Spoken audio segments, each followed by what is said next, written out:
emergency for the first time in about... This is Jim, and Receiving this message. We are Ken Jennings and John Roderick. We speak to you from our present, which we can only assume is your distant past, the turbulent time that was the early 21st century. Fearing the great cataclysm that will surely befall our civilization, we began this monumental reference of strange and obscure human knowledge. These recordings represent our attempt to compile and preserve wonders and esoterica that would otherwise be lost. So whether you're listening from an advanced civilization or have just reinvented the technology to decrypt our transmissions, this is our legacy to you. This is our time capsule. This is the Omnibus.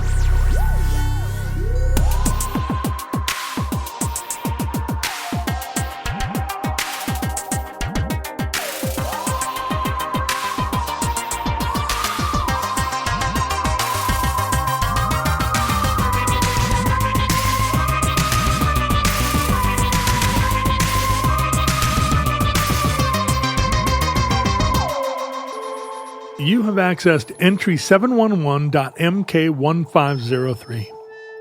Certificate number 25575. Lemmings. One of these is a mousy little rodent called the lemming. Lemmings from Motorhead? You ever, Lemmings. as an Alaskan, Yeah. you ever see lemmings? Are they just running around? Just underfoot? They live in little holes in your home or your garage? Lemmings? There are no lemmings in Alaska. Sure there are.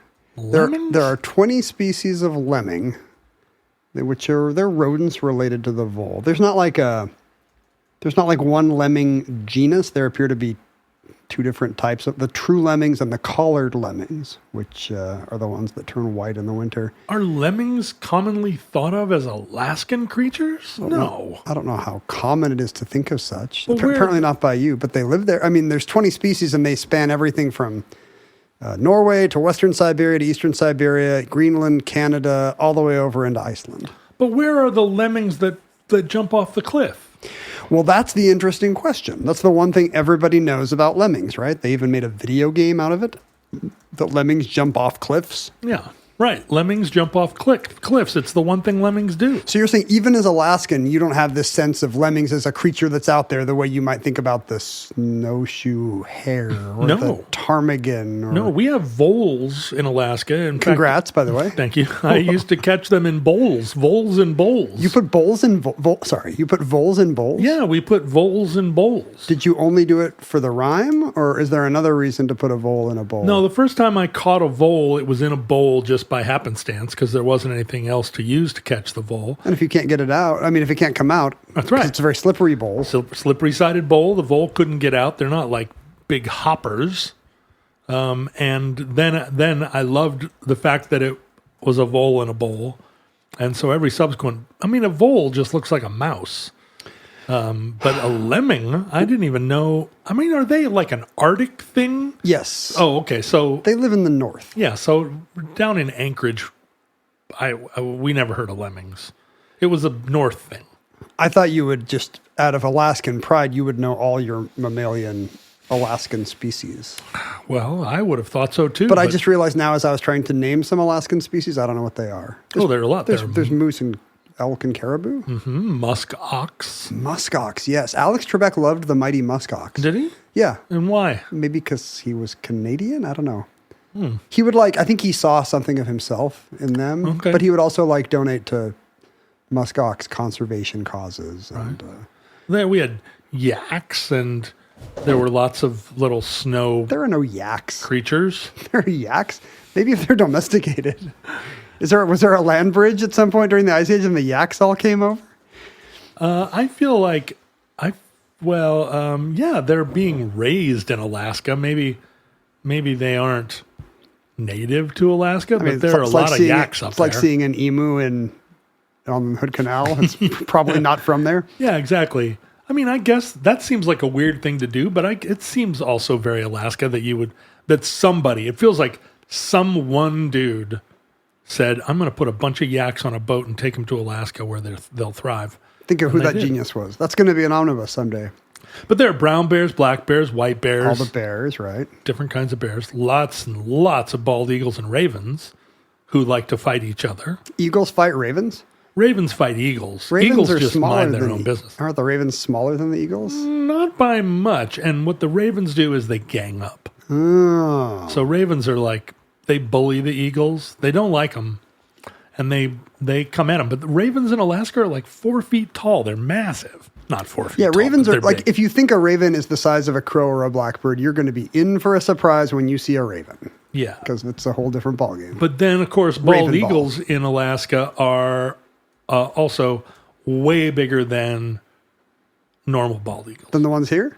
Yeah. Just by virtue of being in Alaska, it gives them does. power and vitality. Yeah. They're like really big.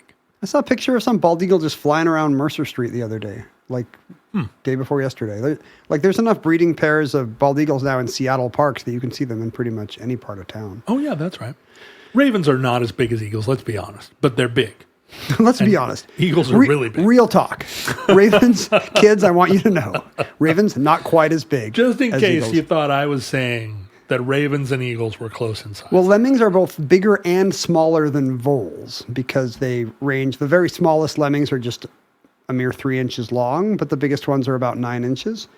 And they are cute. They're super cute. Voles just look like mice, which are kind of cute. They're cute-ish. But lemmings, because they're an Arctic species, Don't they look like beavers or guinea pigs? They look like guinea they pigs. look a little more like guinea pigs because the thing about living in the tundras of the north is that the magical invisible hand of Charles Darwin has tried to maximize their calories by giving them the least possible surface area for their volume. And if you remember your geometry, that means a lemming is a sphere. And Is it? that's pretty much true. Yeah, That's a little ball? they don't have tails because that would be more body heat lost. They don't have long vole or moly snouts because that would be body heat lost. They are a cute little ball. Aw. And, you know, Why don't I know about lemmings? What the heck? I don't know. They're, they're social. Like they get along well with each other in large groups.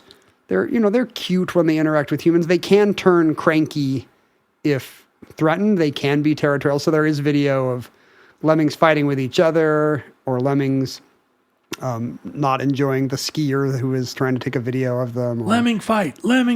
That's right. Why did I think lemmings were Antarctic aminal? There's not a lot of Antarctic mammals. Like, in fact, none, unless you count the aquatic ones, right? Seals and sea lions and Seals walruses. and sea lions, yeah. But I guess the way that penguins jump off of cliffs into the ocean, It reminded you. Yeah, I just assumed that when lemmings went off a cliff, They got the idea from the penguins? It's just well, pure pressure? I feel like if your penguin friends all jumped off a cliff, John, would you do it? I feel like I only know about lemmings from Gary Larson cartoons. Yeah, like let's trace through the pop culture the mystery of the lemming, because the main thing lemmings exist for is for this this weird lore about their mass herding, even unto death. Yeah, God put them here just to be a metaphor for being a corporate for peer pressure. Yeah, exactly. God foresaw that there would soon be corporate bureaucracy, and he said, "Well, I don't have room for them nearby, but in the Arctic, I can put a species that would work for this." Think about all the things that God does just to make metaphors possible. Like Godzilla movies. Like a canary in a coal mine? Yeah, as we talked about. Exactly. Why would you do that? It's a metaphor. Yeah, it's a metaphor. The legend of Zelda. The Legend of Zelda has little or nothing to do with lemmings. But lemmings did have their own video game, right? Do you remember Lemmings? No. What's the era of lemmings? Was it an arcade game? I think it was. Where your goal was to jump off a cliff or to not jump off a cliff? Puzzle strategy game, early 90s. Oh, no. It was like for personal computers. It was like originally desktop, like Amiga and ST lovers that could enjoy lemmings. The lemmings were trying to jump off a cliff, so you were trying to solve puzzles by, providing or removing obstacles to get them where they wanted to go. It was like one of these water-flowing games that phones had for a while, except with lemmings. So the presumption was that lemmings were jumping off a cliff only because they wanted to go somewhere, but Well, that's kind of the idea. Why else would you jump off a cliff? Well, You think they're just depressed? I thought it Lemmings was are like, man, Norway sucks. that one lemming was a dumbass and all the other ones followed him, kind of as a metaphor for Herd mentality. Yeah. But the first one must have wanted to go over that cliff. Well, because it was a dumbass. Right. I always forget. Do you think dumb asses are another thing that God put on earth to be a metaphor? Oh, asses. I meant donkeys, not butts. Oh, I see. Huh. God could have created butts for many reasons. Donkeys are actually featured in a lot of metaphors, aren't they? Yes, their stubbornness. Yeah. Their in Winnie the Pooh, their sadness. Right. But we use ass to weird mean smartness. stupid, even though donkeys are not a famously stupid. If anything, they're kind of out punching their weight brains wise. Wait a minute, you're blowing my mind. When we say dumbass, we're just talking about a donkey, not a butt? Yeah, I think that's the source for all ass talk is that it used to be a donkey. Oh, what? An ass used to be a donkey? Well, it still is. Okay. I'm not saying people didn't have butts. Right, but Because back then no one had a butt. Your legs went right into your stomach. but why would a butt be dumb? Now I get it. It wouldn't. A butt isn't smart. Although now that you say this, I don't know when arse made the switch from a barnyard animal to a body part. I'm not sure. boy, this is a lot to take in. I think maybe we should just stop talking about lemmings and start talking about asses. Uh-huh. Well, yeah, that sounds like one of my other podcasts. Do you think it's a parallel thing where it sounds like anus? So it Anus means dumb? no. So it means butt first. Oh, I see what you're saying. I just don't know how it means both donkey and butt, and I had never actually considered this. Have you thought about how big a donkey's butt is? A donkey is like 50% butt. Do you think donkeys are the most butt-heavy animal? I mean, a horse has got a big butt. And I cannot lie. Yeah, what are the other animals that have big butts? Like maybe a bear? A bear is big in the butt area, but I wouldn't describe it as... We always say haunches for animals. We try to be nice. Yeah. We're like, oh, look at those big haunches. The thing about a bear butt is a bear is shaped like a pear or a shmoo. Yeah, big butt. If you was shaved a person shaped like a pear, you'd be like, big butt. Yeah. If you shaved a bear, it'd look like a shmoo. Is that true? It wouldn't have any arms and legs? I don't know. I've never shaved a The bear. arms and legs are only fur. It's like that Looney Tunes alien. I'm going to destroy the earth with my particle accelerator. I meant the big hairy one. Oh, right. I think it's in the same cartoon, though. Isn't that a Marvin the Martian cartoon? Yeah, it's Marvin's pet. Yes, that's right. So the lore about the weird thing about lemming behavior appears to date back to European legends of maybe like the 1500s. Whoa. Maybe there's oral medieval legends here, but it appears to be early naturalists, kind of Pliny the Elder wise, trying to solve the mystery of lemmings. And the mystery appears to be that they are, relative to other species that Europeans would have been familiar with, they have wildly varying population changes.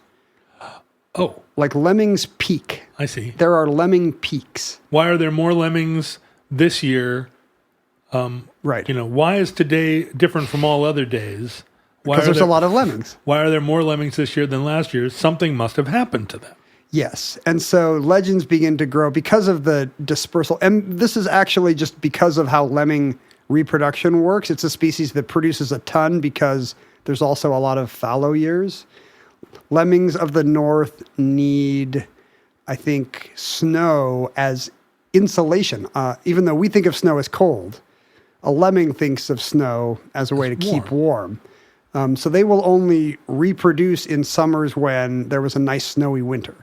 Huh. So following a snowy winter, you get a lemming peak and you get a ton of lemmings, and they will disperse. They're not migratory like birds, but they will, the herds will take off trying to find new sources of food, whatever roots and seeds they're into. And I'm guessing, based on what I do know about the North, that everything wants to eat a lemming.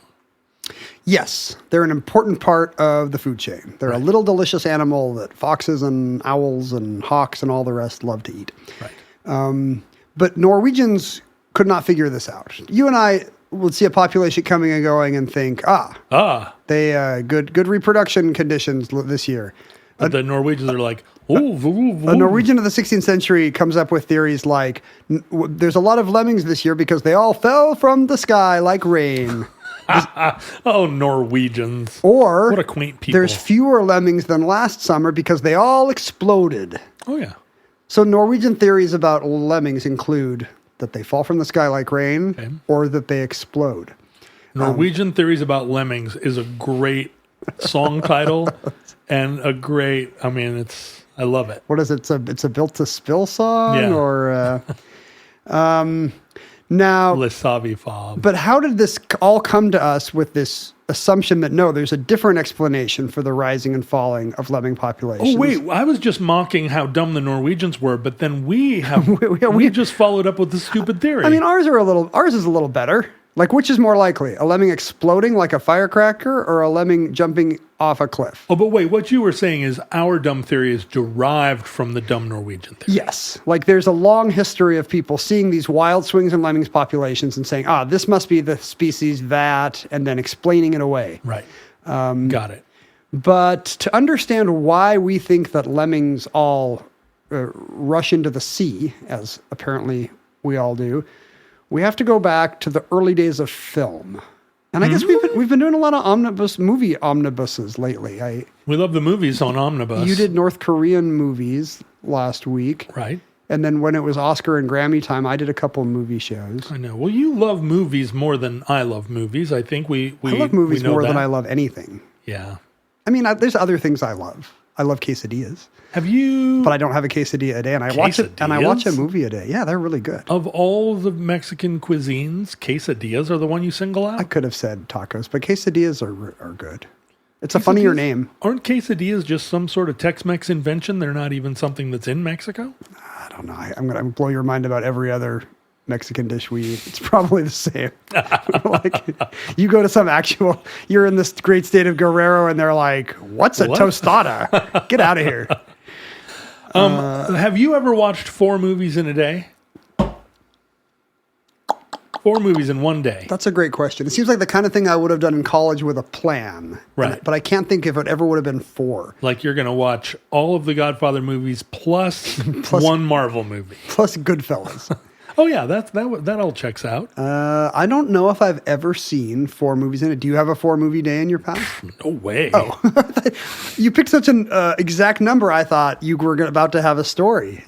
No. I was just recalling the North Korea episode where Kim Jong-il made his kidnapped South Korean film stars watch 4 movies in a day, and I was like, it did sound pretty good. I was like, if I wish I had that kind of time. What I need to do is move somewhere I'll get kidnapped by North Korea. That's the thing. And then they'll just stream movies for me in their human zoo. The only way you could say, yeah, I've seen 4 movies in a day is if somebody forced you. And you'd be like, oh, I had to watch 8 hours of movies. For me, it would have to be a project. Like, don't you remember that weekend we thought it would be funny to watch every Wes Anderson movie? Yeah.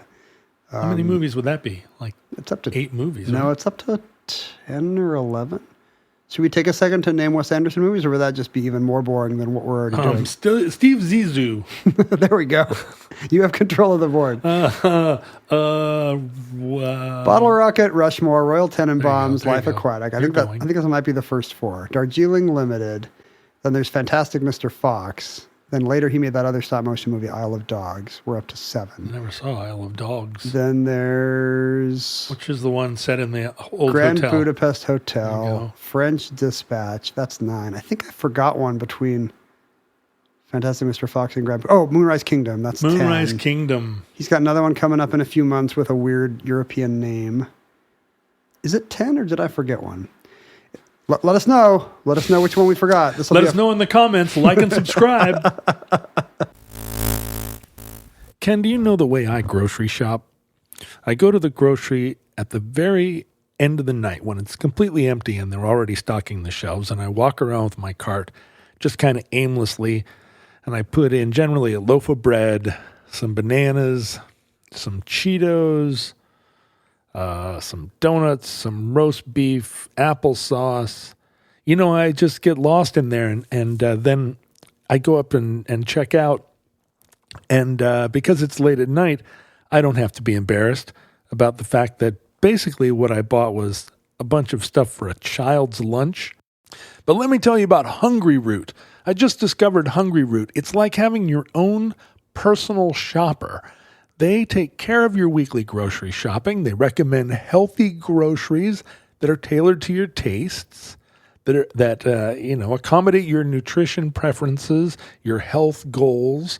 They basically make it easy to eat high-quality, nutritious food and achieve any diet or health goals from, like, say, for instance, anti-inflammatory, gut-friendly, gluten-free, dairy-free, high-protein. I mean, and I have tried all of those ways of eating, as you know, and, I reset often to donuts, Cheetos, roast beef, and applesauce, but Hungry Root has helped me a lot by, delivering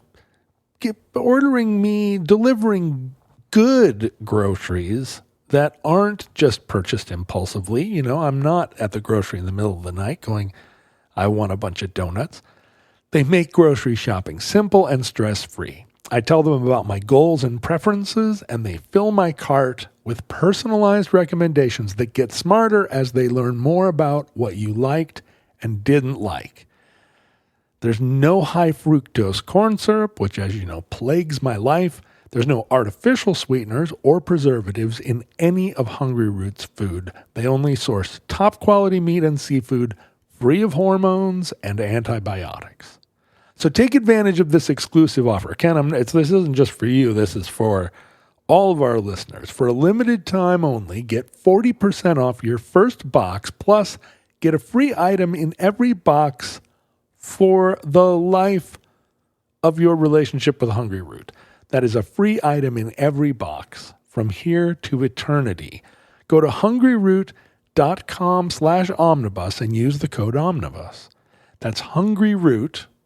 Sounds like it's spelled like it sounds. Hungry Root, HungryRoot.com/omnibus with the code omnibus to get 40% off your first box and a free item of your choice for life.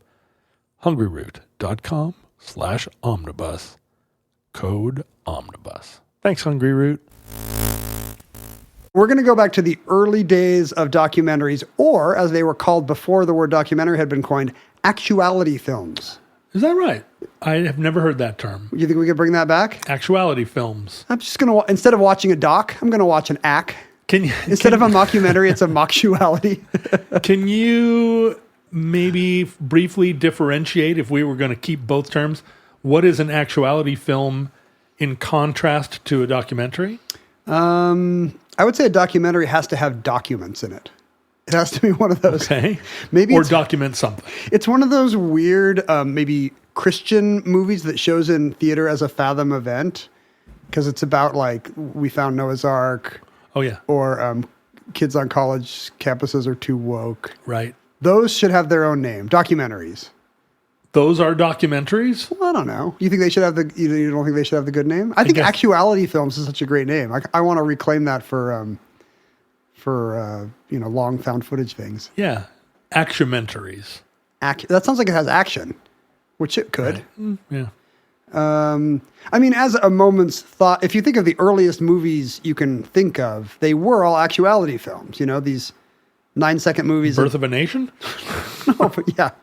No, movies without the Klan. Like even further back, like Thomas Edison movies of a dude sneezing. Oh, yeah, okay. Or French movies of men and women walk into a factory. Yeah, or horses. A horse runs, a train pulls into a station. In the early days of film, because of both the newness of the medium and the length of these films, there was no narrative, no characters, no nothing. Right. It was enough to watch things move brightly in a dark room. Right. Which is really, to me, most of the reason I go to the movies. Yeah, still. If things are moving brightly in a dark room and I have popcorn, I don't really care if it's a good movie. See, I think that's the difference between you and me. I think that's the difference between me and America now. Nobody wants to go to the movies. Is that right? Oh, yeah, I guess the last few movies I've been to, I'm like, where is everybody? You don't go to the movies enough to notice this. The funny thing is, if you go to the movies in LA, a company town, it is still lively. You'll go to some kind of fourth tier movie on a Tuesday, and you'll realize, oh, why didn't I buy tickets earlier? This place is full, and it's all high schoolers. Like everybody goes to the movies in LA. That's crazy. And here I went to the Captain America movie on a Friday night after it came out, and nobody cared. Yeah, 3 other couples, some asleep. It looked like maybe many had been there since the last screening ended. It's dystopian times for moviegoers. Do your kids not go to the movies anymore? We try to encourage it, but no. I think we're going to try to see Paddington this weekend with my younger kid. The bear? No, the train station. It's going to be a movie of a train pulling into a station, and we're all going to be scared. Yeah, the bear. He has big screen adventures now. Well, but am I right that Paddington is like kind of for adults too? Like Paddington's got snarky comments and stuff? Well, he doesn't, but like there's always a villain. Nicole Kidman or Hugh Grant plays a villain, a campy villain that adults or gays can enjoy. That's smart. It's got the Paddington 2 had like 100% Rotten Tomatoes rating. It was like the best reviewed movie in the history of the internet. Because it's a fun, well put together family thing that works for all ages. It's a bear that dresses, he has a hat. It's a bear that has a hat. The main thing you have to understand, because you're from Alaska where bears don't have hats, so you're like, right. This is bullshit. I'm not going to this movie. This bear has a hat. What the hell? All right, okay. He's also from Peru. What? Paddington Bear is from Peru? You didn't know that he was are you worried that he's a DEI bear? Doesn't he have a British accent? Well, he comes to Britain from Peru. Does at any point in the film he have a Peruvian accent? It's before accent? Brexit. Well, in this third movie, he's going to go back to his Peruvian roots. No, he does not. Wouldn't that be funny if Patty had a Peruvian accent? No, he shows up speaking fluent the Queen's English. Okay, all right. Anyway, back to silent era when they didn't know about Paddington yet. All movies were actuality films, so there wasn't this distinction today that, a documentary is something boring. And a lot of the big draws, the new developments in film were documentary films. Like people would love to go to a sports film and watch highlights from a boxing match. Or I love documentaries. Why are you disparaging them? I feel like everybody loves documentaries. Well, yeah, right. Not really. A small number of devoted people like documentaries. They do not tend to out-earn Sonic the Hedgehog movies. I see what you're saying. Yeah, okay. They're a niche thing, but they were mass entertainment back in the day.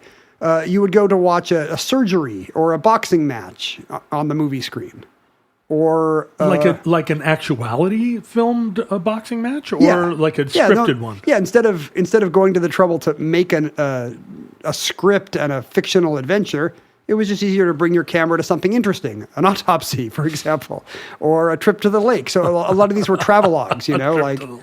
No, it was like, look, we can see movies of faraway Paris. That was a novel thing that was worth going to. We talked about the first porn movie was just a movie about somebody watching somebody else go pee.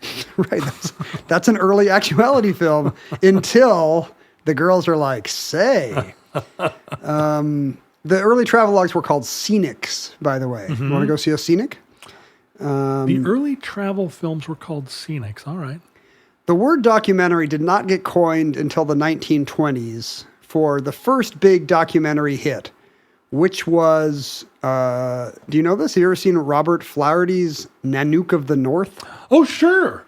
Yeah, Nanook of the North was a big deal. Does every Alaskan school child have to watch Nanook of the North? Not anymore, but we all watched it because at the time our knowledge of the indigenous peoples of our own state was kind of influenced by this 1920s movie. Like, apparently that's what's going on up there. Yeah, actual Inuits have spent decades trying to explain that Nanook of the North is not a very good actuality film. Right. But as usual, the colonizing people were not paying a lot of attention to this. That's true. Up until very recently. Nanook was made in northern Quebec, so it's not going to be, the very close relatives of Alaskan natives, but the same peoples. Yeah.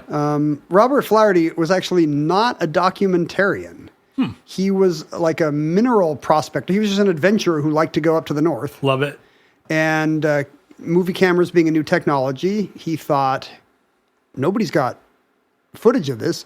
So he took he went to Rochester, New York, and took a 3-week course from Eastman Kodak in how to run one of these cameras. Love it. And he headed back up north to hang out with the native peoples and to see the amazing scenery while he's doing his gold hunting thing is. And he gets really good stuff. He loves the footage. He sits down to think, how can I edit this into a movie? Unfortunately, 2 facts of the period were that everybody smoked and film was still made of nitrate. Oh, no. And so Somebody burned up the negatives? he burned up his own negative. What a ding-dong. His own cigarette habit led to his amazing footage of the North becoming a conflagration. So he's a guy who has this idea of a great movie he can put out. And more to the point, he kind of knows what kind of things he wants to happen. So if he ever was a strict actuality films purist, he is not anymore because he wants to go back to the North and recreate the stuff he got. This sounds like the time that Love and Rockets, there was a fire in the studio and it burned up their masters. Oh, no. And they had to go back in and record the album over again, having already made the album.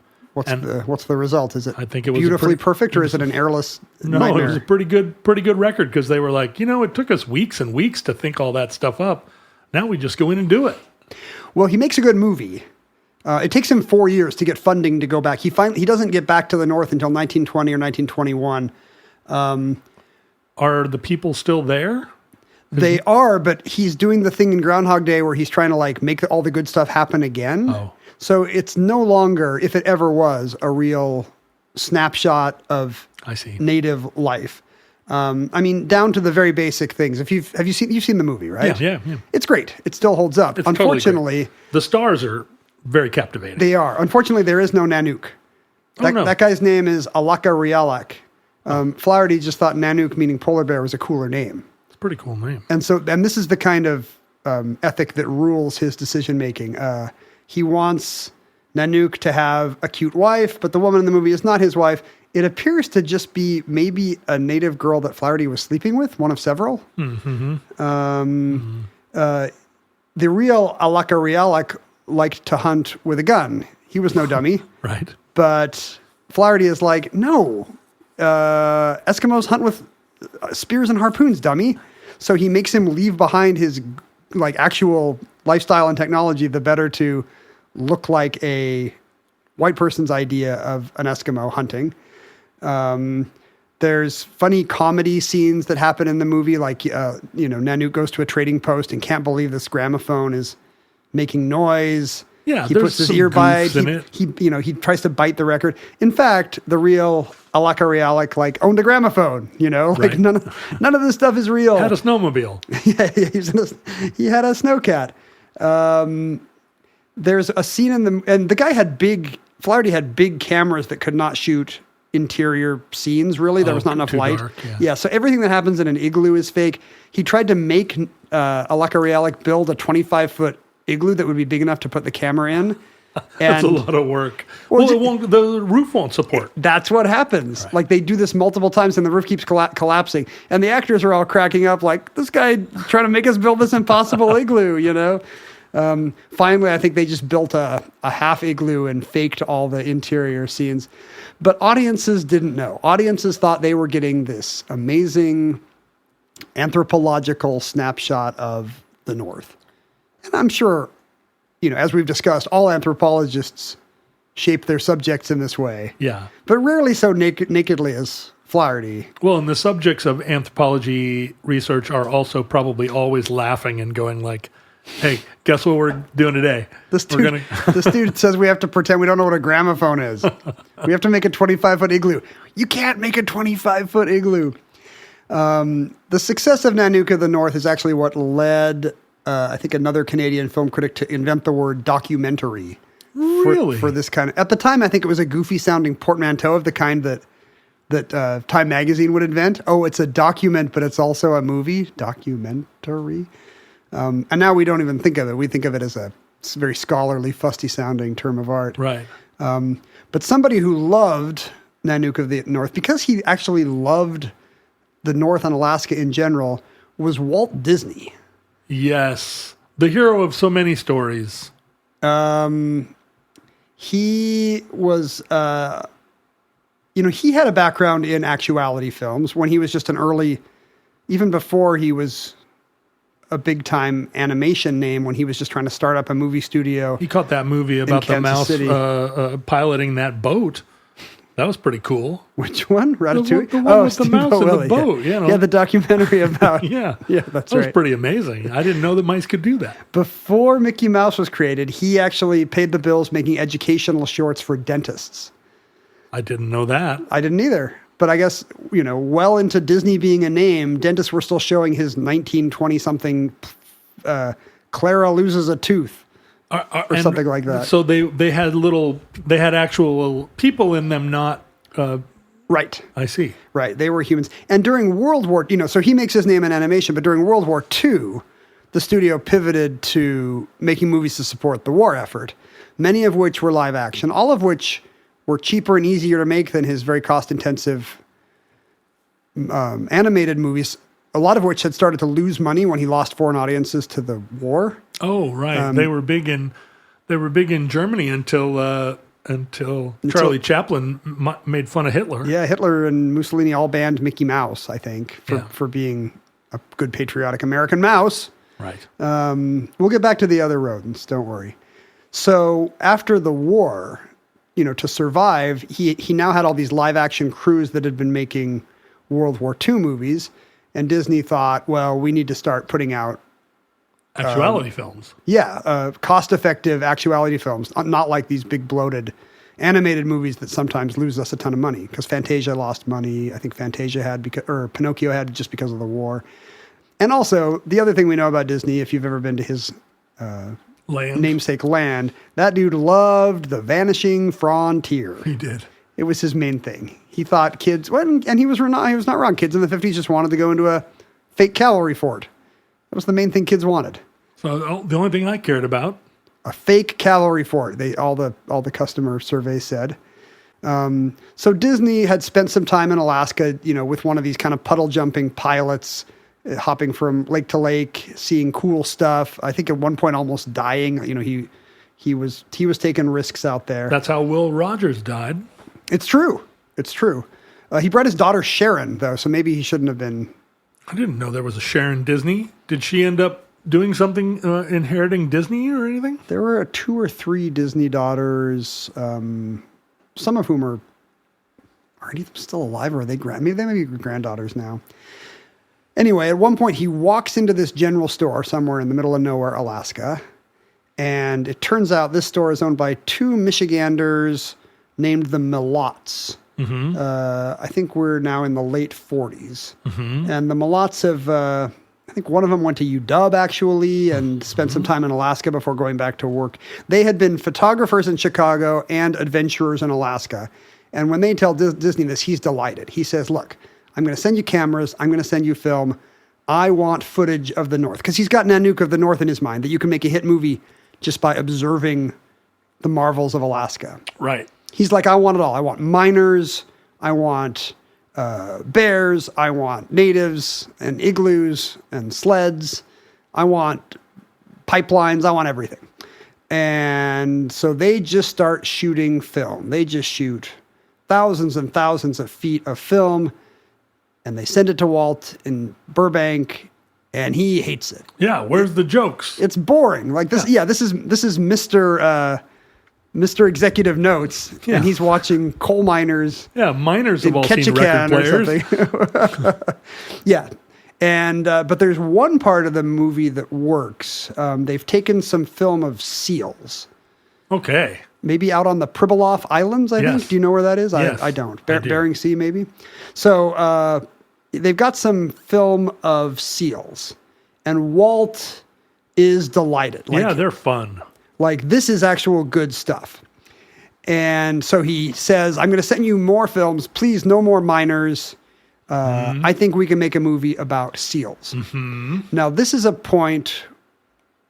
This is the phone call that basically creates the nature documentary, because I've mentioned sports movies, science movies, scenic travelogues, trains pulling into stations. Nobody has thought Things in nature are cool. That there's a market for there were these some amateur Thomas Edison era photographers who were taking movies of wildlife, but there was no audience for this thing. But the Malots shoot more footage on the Privilofs. Disney Studios assembles a 27-minute movie called Seal Island. This is like proto David Attenborough. Exactly. You can't watch a National Geographic Jacques Cousteau style thing. Disney's inventing it from the whole cloth. And in fact, he coins a name for it. He's like, these are our true life adventures because they're true to life. Get it? Now, when I was a kid and we all crowded around the television for the Wonderful World of Disney, like specials. Yeah, Sunday night. Were the ones that we were watching leftovers from these olden days? Because I remember all of these like movies where a bunch of seals just do seal things. Disney ended up making about 13 or 14 of these, as we will see. Full length, or of varying lengths from short subject to full length. And then these would be recut into smaller things that school classrooms could show on 16 millimeter. Yep. They could be chopped up for his TV show. So he had a documentary arm that was still making nature documentaries, so you could have been seeing new stuff. But yeah, probably you were seeing repackaged material from the 50s and 60s. That's what being Generation X was. I don't know if you know this, but Generation X is being completely erased now.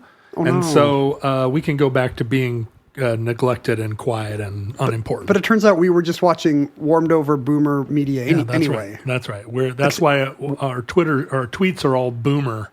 They're just jokes about Jerry Colonna. They're all okay boomer stuff where it's like, yeah, that's hilarious. People being drunk. We had a bunch of boomer media and Knight Rider, and Yep. that's our entire cultural background. Oh, no, wow, no, wow. I have a TV theme song that I cannot place, and the other night it came to me, and I sang it into my phone. And your phone recognized it? No, although I think okay. Google will do that. I should probably figure out how to do that. But I just have a record now, and sometime when I have a second free, I'm going to solve this mystery. Why don't you just play it right now and we'll hear... Some user will tell me, some listener will tell me. If I could find my voice memos app, I would absolutely do this.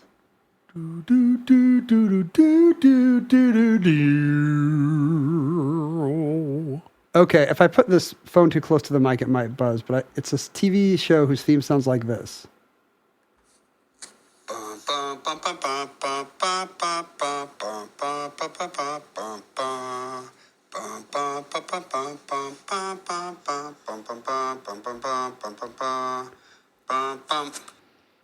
For a while, I thought it was Dallas, but it's not Dallas. Isn't that like Sports Center or something? It could be the Big Valley. It could be the Scarecrow and Mrs. King. I have no idea. Scarecrow and Mrs. King. Wow. Who knows? Okay. All right. Anyway, why were we talking about? Oh, right. So Disney has this 27-minute movie about seals, doing seal things, with a narrator kind of joking about them. And RKO is Disney's distributor, and they won't release it. They say there's no market for a 27-minute movie about seals. And they're right. Nobody's ever tried to sell or show just a nature movie before. But wasn't this at a time when every movie was a double feature and the first feature was always something like... That's why Disney had this short subject swing to make cartoons that would show in front of the main feature. Right. It was a huge audience. But RKO, and it's also a little longer than most short subjects. It's 27 minutes. Disney has a friend in Pasadena who runs a movie theater, and he says, hey, can you exhibit this for one weekend so it can be up for the Oscar? Because Disney has this idea that, that there's an actuality film Oscar. Yeah, well, there's a short subject Oscar, and 27 minutes is long to submit to that. But he thinks, this is like a high-minded, educational, first-of-its-kind thing. This has a chance. Right. So they show it in Pasadena for a weekend. Sure enough, it gets nominated for the Oscar. Sure enough, it wins. On a budget of, it costs quite a bit of money because he's sending cameras and equipment up to the Arctic Circle. But on a budget of $80,000, this movie makes $434,000. Okay. It's a huge hit. Just playing in Pasadena alone? No, after the Oscars, I think Walt tells Roy, hey, take this Oscar over to RKO and hit him over the head with it. Yeah, that's the spirit. So, it becomes a short subject in theaters before Disney movies. RKO agrees to distribute it. It's not the first wildlife documentary, but there's now a theatrical market for this. What was the first wildlife documentary? It was just somebody taking a picture of a monkey in a zoo, or horses running around or something. I'm not saying nobody had ever pointed a camera at a tree or a lion. I see what you're saying. But suddenly, this is an art form. And Walt just insisted, as part of the marketing campaign around these true life adventures, that you were seeing the real thing. No monkeying with nature, no humorous anthropomorphic indulgings, either in context or treatment. Mickey and Donald take care of that in our regular family department. Ha ha ha, But how could you monkey with what a seal is doing? A seal's going to seal. He said, seals are nature's best actors. There's nothing you can do to improve on it. And it's kind of true that, there's an arc in the movie of a pup who gets lost from his parents on the beach and has to find them. Oh, it's the narrative arc that's kind of ginned up. And in fact, it is ginned up a little. Like when you watch that baby seal in Seal Island try to find its parents, in fact, you're watching a series of different seals who, luckily for nature documentarians, all look alike. Yeah, right. Because it's a common thing in these massive seal crowds for a baby to wander off. Right. So you're watching a ton of different baby seals reenact this arc. And in fact, Winston Hibbler, the Disney story man and camera operator, kind of jack of all trades, who became Winston Hibbler. There used to be people named Winston Hibbler. That's awesome. We used to be a proper country. He became the narrator of a lot of these true life adventures, just from maybe from being the temp track script guy and then kind of easing his way into it. And he admitted that in most of these cases they would write the narration first, right, and then find the footage, that would make it work. I mean, I have for sure watched nature documentaries where a seal pup is going and trying to find its mom. And for the middle of the film, we're like, well, it's not going to find its mom. Do you think I was watching this very one, or did that plot become the number one plot for nature documentaries for a few years? I bet there's multiple seal movies that have a lost pup. But that said, you could have been watching Seal Island. It's an Oscar winner. Right, exactly. Disney won 8 more Oscars for this series, which ran up until, I think, 1960 or so. These feel like Grammys for best packaging. Exactly. I mean, because the movie is either up for full-length documentary or short subject, not the most competitive fields in the 50s.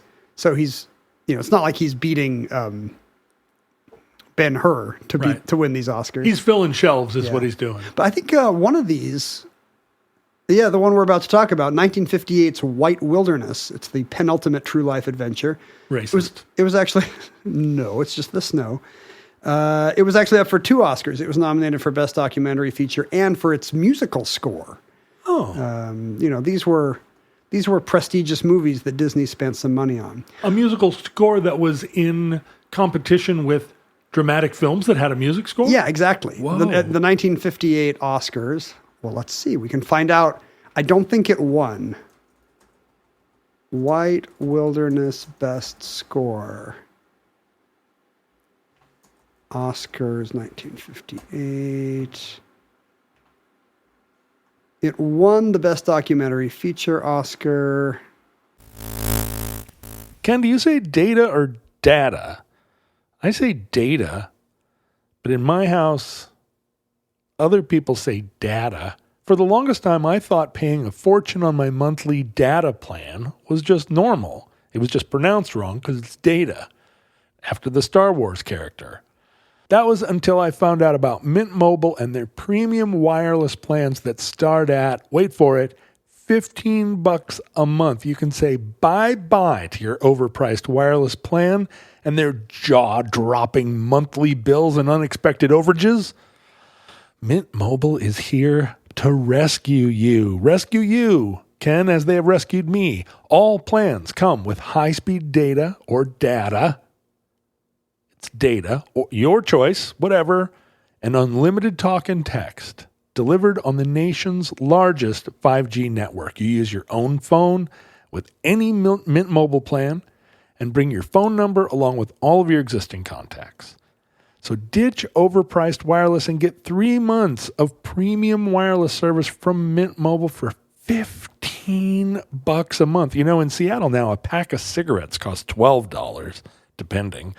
Not that I smoke, but $15 a month for your cell phone, or $12, every day for a pack of cigarettes. So no matter how you say it, don't overpay for it. Shop data plans at mintmobile.com/omnibus. That's mintmobile.com/omnibus. Upfront payment of $45 for 3-month 5 gigabyte plan required, equivalent to $15 a month. New customer offer for first 3 months only, then full price plan of options available. Taxes and fees extra. See Mint Mobile for details. You know how hard it is to look up Oscars because, the 1958 movies are awarded in 1959? Oh. So they number them. What I need is the 31st Academy Awards, apparently. There were already 31 Academy Awards by 1958? 8? Huh. Yes. In the spring of 1959, the movie's up for Best Musical Score of a Dramatic or Comedy Picture, because musicals were still their own category, won by Gigi that year. These are not great. The Big Country, William Wyler's Western The Big Country, with Gregory Peck and Charlton Heston, is pretty good. Separate Tables with David Niven, Omnibus favorite David Niven we like.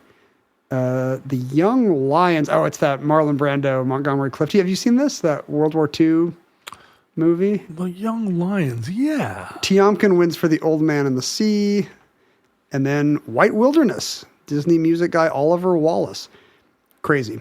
Anyway, so this was a time when Disney had such hits with these that he was winning awards hand over fist. They were competing with the biggest fiction films in Hollywood for awards. People looked forward to, Disney to tell them about The Vanishing Prairie or The Living Desert. Right. And in 1958, he returns to Canada for White Wilderness, and Walt Disney personally loved Canada. Canada often claims Disney as Canadian in the way they will always do if anybody has even a tenuous grasp at Canadian residency or ancestry. What did he do beyond go up there to make movies? His dad's family had come from Canada, and in fact, due to a loophole in some kind of residency or immigration law at that time, his dad was actually, I think, a Canadian citizen. Oh.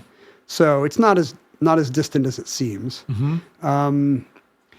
But Disney returns to Canada to make a movie called White Wilderness, which has scenes about, walruses and polar bears and all that you'd expect. But crucially for our story, it follows the tiny lemming. Now, the narrator at the outset of this movie, of the lemming scene, says, "It is said of this is Winston Hibbler, it is said of this tiny animal that it commits mass suicide by rushing into the sea in droves." So this was a legend that existed in 58, handed down from these European stories of, hey, where do these mass migrations of lemmings come from? The story is one of the persistent tales of the Arctic. And as often happens in man's nature lore, it is a story both true and false, as we shall see in a moment. Huh. And the narrator goes on to explain that, they're not committing mass suicide. They just are trying to cross a river, and they don't know that the river is the ocean. They're driven by this imperative to migrate, and sometimes they don't know it's an inconveniently large body of water. Really? But then the narrator really does, after kind of debunking this, the narrator really does speak of it as kind of a death urge. A kind of compulsion seizes each tiny rodent, and carried along by an unreasoning hysteria, each falls into step for a march that will take them to a strange destiny. A hysteria? An unreasoning hysteria, a compulsion. That destiny is to jump into the ocean. They've become victims of an obsession, a one-track thought. Move on, move on. This is the last chance to turn back, yet over they go, casting themselves out bodily into space. And so is acted out the legend of mass suicide. I want to remake this movie with you narrating it. It's pretty good. You were on the edge of your seat, I could tell. I was. You were leaning forward. I was like, what is going to happen Your next? ears were, and you couldn't even see the video, because in the movie, this is accompanied by video of these lemmings enacting their death march. So is it in slow motion or is it in real time? It's in real time.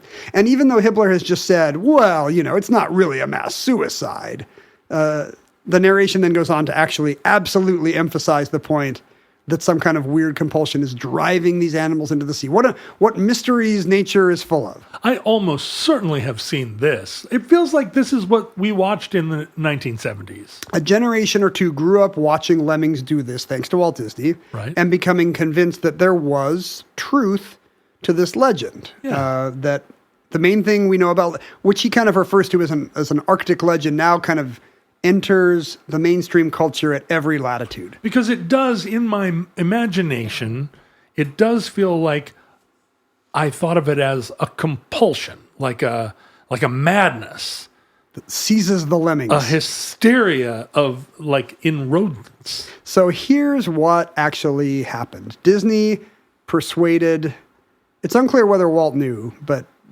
despite all his protestations about how accurate and unvarnished the true life adventures were, in this case, there was a couple problems with the lemmings scene. For one thing, Disney had gone to Alberta and Manitoba to shoot this movie. The lemming scenes were shot in Alberta. Alberta, number one, has no lemmings.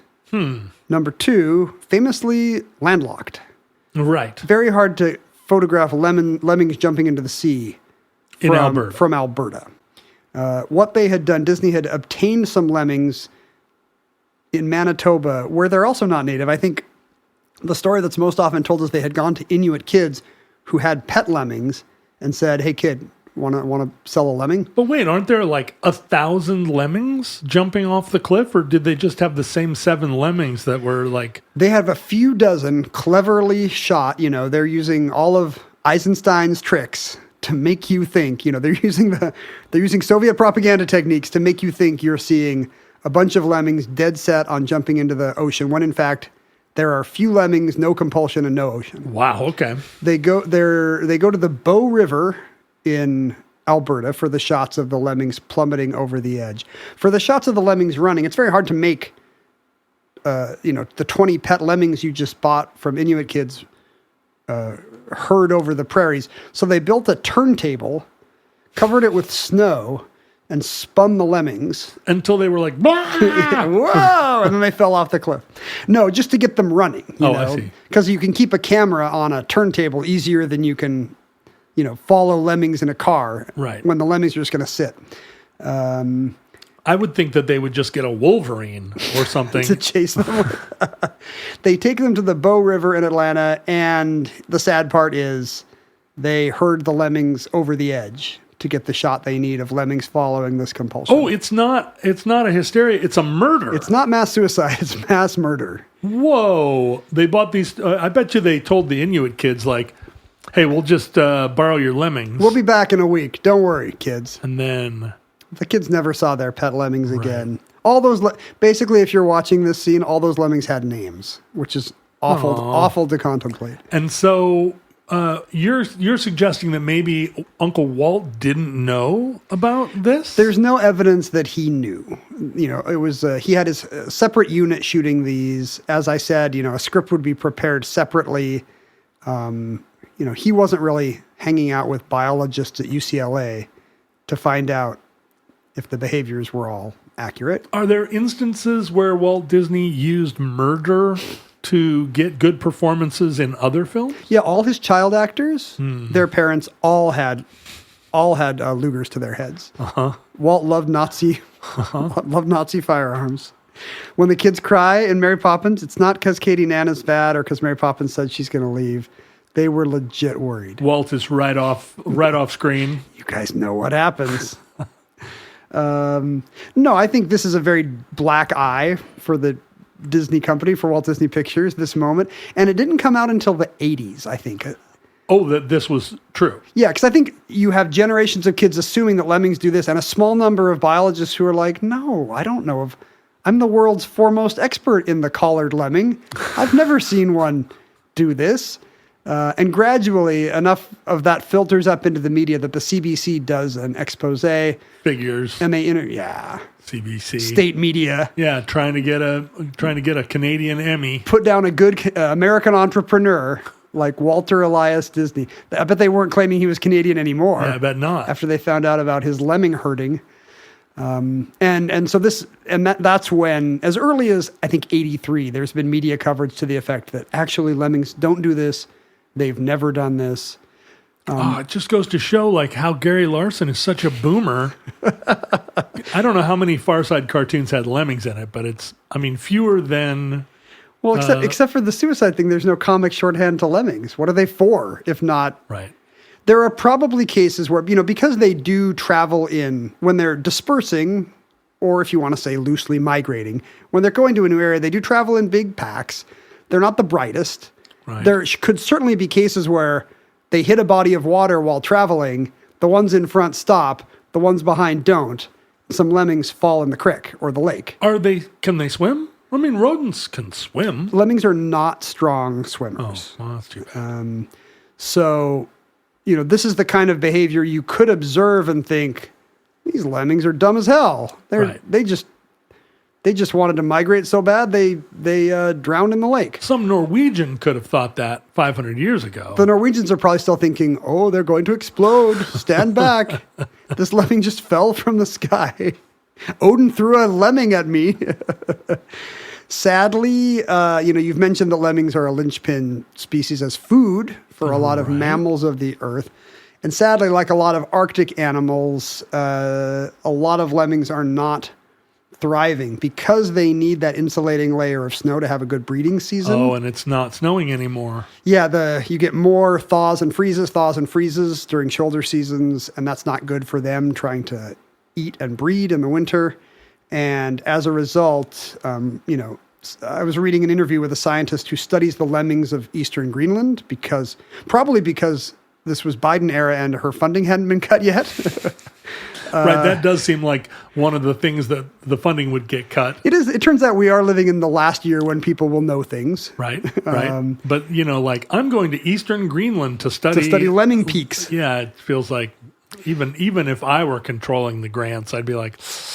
Hopefully Canada is better hearted than you and is still funding some of this because we have 20 years of good Greenlandic lemming data at this point. Right. And we know these peaks are typically 3 to 4 years apart. But in fact, we are now living in a fallow period where it has been 12 years since a lemming peak. Because they don't get the... Yeah, you're joking around. Oh, I was. Meanwhile... Sad now. Meanwhile, the lemmings can't score. Oh. And so it means foxes and hawks and owls are starting to leave these once lemming-rich lands where they could count on delicious lemming dinners every 3 to 4 years. This is the circle of life, Ken. Now the foxes and the eagles, what next? I didn't speak up because I wasn't a fox or an eagle. First, they came for the lemmings, and I didn't speak up. So the lemmings, famous for their dramatic deaths, are actually dramatically dying now. But it's not a cinematic death. Nobody's making documentaries about it. Well, because, it's not... There's no glamour in just starving. We need to arrange. That is kind of the beauty of nature documentaries today is they do function as conservation. Cinematic windows into the need for conservation. Right. And so you watch one of these David Attenborough productions knowing the Faustian bargain that you're going to see beautiful things. And then at the end, a very sad 99-year-old British man is going to say, sadly, their numbers are dwindling as habitat loss and hunting cuts down on their populations, Yeah. So you get the sad moment at the end and maybe, write a fat check. Yeah, no, what you do is if you're a millennial, you go on the internet and you yell at people. Yeah, that's activism. That's activism in a way. And then close your computer and go, I've done my job today. Do you dust off your hands you like do, this? and you say, too bad, boomers. Well, not me. I do boomer activism, which is I write a fat check trying to alleviate my generation's guilt. Yeah, well, it doesn't work. It doesn't go away. You have a whole book of fat checks that I do. I don't. When you get a TV job, you know how checkbooks are normally like this. Yeah. When you get a TV job, they give you one like this because the checks are all twice as fat, and right? you're going to write so many. They know. Right. Yeah. So you got to be ready. You got to be prepared for all your good conservation works. I got the fat passport last time, and then all of my international touring went away because I became a podcaster. You have instead. a fat empty passport. So my passport was because the one before that there wasn't any room for any more stamps. So I was like, oh, I better get a fat one this time. And then it's got 6 stamps in it. Nothing interesting. Do they cost more? No, well, I don't know, $20, but whatever it is, it felt like, oh, this is a good investment. And then I felt like a dupe. So I just got a new one, and it is back to being a normal sized. I'm a fat, empty man, so I think I should have the fat, empty passport. I'm going to request You should. an upgrade next time. Well, now that you're going to move to England, you should have the fattest passport ever. Do they stamp you when you go over there, or is it part of some, since Brexit, are they part of some United States of America area? I think you still get stamped. There's no special relationship where they just let in Americans. As long as I stay there less than 6 months out of the year, I think they're happy to welcome me. They do charge you now, I think 13, 12 pounds every 2 years for the the privilege extra of, visa? For the privilege of seeing England. Yeah, we do this too now. We have the ESTA or something where we just gouge tourists. And so if you go, can you go for 6 months and then go home for a week and then come back for 6 months, or No, 6 months six a months, year? 6 months out of every. Oh, I don't know if it's a 12-month period or a calendar year. Probably a calendar year, because it's probably got inland revenue connotations. right. Well, anyway, yeah. back to the Lemmings. Well, there's really not much to say. We all thought they committed suicide, and they don't. Turns out they just starve. Yeah, it's not a glamorous ending. I mean, hopefully not. Hopefully the Lemmings rebound and thrive. You know what? I bet you Elon Musk is going to invent snowmaking machines from space that it will Exactly. make it snow all through the Arctic. You just have to take one of those ski resort machines and shoot it into orbit in a Tesla, Right. and then just have it spray snow down on the Earth. Actually, it's more likely that those ding-dongs will be like, we'll turn it into a tropical resort. That's right. It'll be the Riviera of Eastern Greenland. The Bering Sea. Once we get rid of all these lemmings. And that concludes Lemmings. Entry 711.MK1503. Certificate number 25575 in the omnibus. Futurelings, I don't have to say it. Social media is a big poop. It's a poop emoji. And if you are thinking about going on there and yelling at me about saying that millennials don't do anything except tweet, you can just save your energy, because you're just pooping in the void. Nobody looks at anybody's tweets anymore. The only ones that anybody sees are the ones that get promoted because they're what? How do you get a tweet promoted? Twitter is kind of a Potemkin village now, I think, where it's not just that nobody but MAGA is seeing your tweets. It's, I think, like just, tombstones are seeing your tweets. Made up people. Right. It's like Joseph Kennedy voters are seeing your tweets. Well, anyway, don't go on there. But if you do want to look for Ken or myself, you just have to Google our names and ignore the things about Ken's wife, or ignore all the controversies I've ever been in.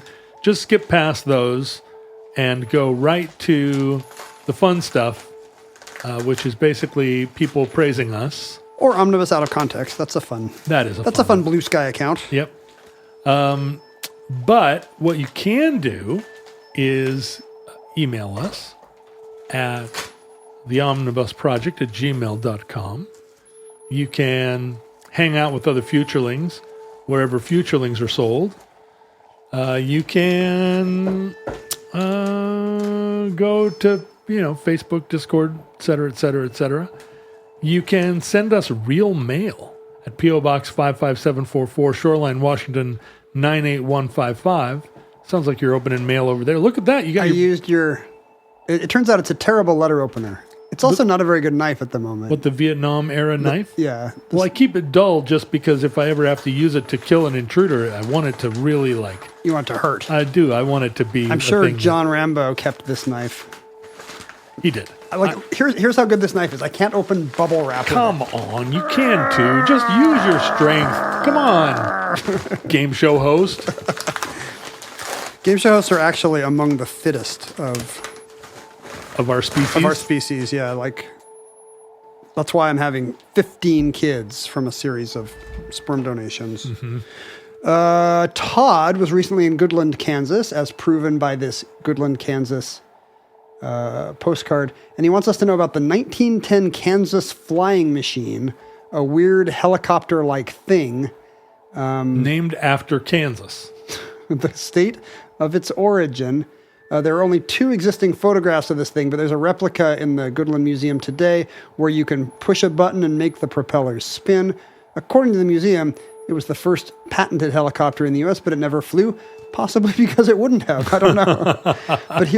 But here's a book you can get in a self-published 1982 book you can get in the museum there called The Short Happy Life of the Kansas Flying Machine.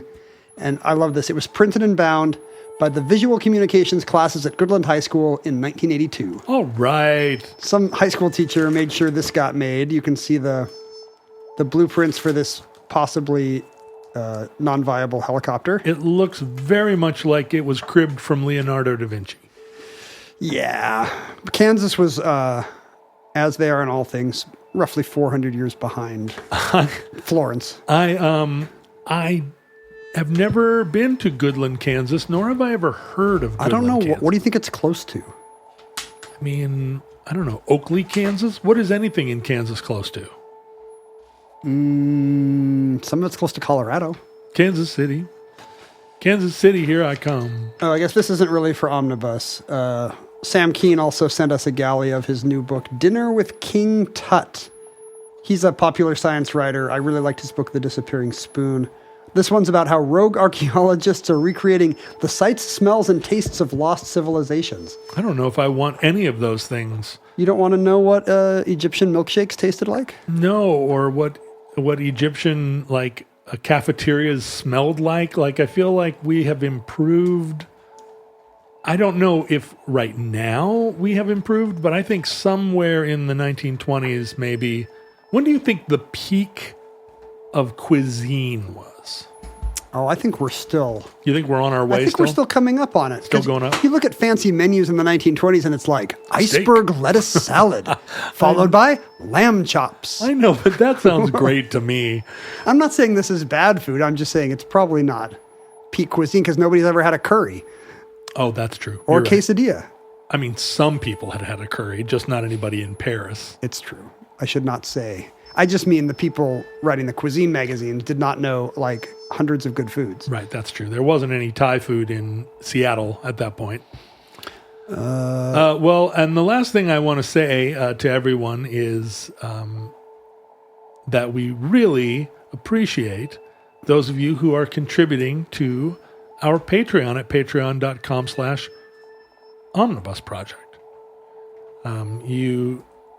You are the... There would be no Omnibus right now without you. Yeah, you are the wind beneath our wings. Thank you. I was struggling to remember exactly what it was beneath our wings. As a huge Bette Midler fan, I was offended.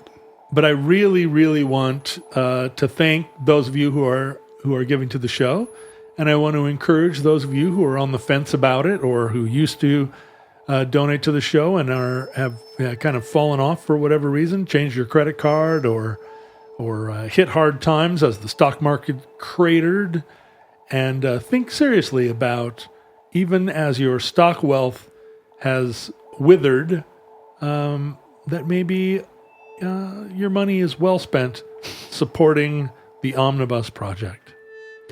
You could have put it in Tesla, and you didn't. Well, maybe some Shouldn't of you have done that maybe either. some of you did. Sorry. Shouldn't have done that. But yeah, if should have bought quesadillas. Yeah, I mean, quesadillas are always a good buy. Yeah, they're a good value often for the size, for the footprint of the food you get. Nothing's more acreage per dollar than the delicious quesadilla. And it's a good way, as we know, a good way to store wealth in quesadillas. That's exactly right. Insulate your home with quesadillas. Chicken quesadillas. Maybe carnitas, quesadillas, red cashew nut, white cashew nut, walnut. Listeners, from our vantage point in your distant past, we have no idea how long our civilization survived. We hope and pray that the catastrophe we fear may never come. If the worst comes soon, this recording, like all our recordings, may be our final word. But if Providence allows, we hope to be back with you soon for another entry in the Omnibus.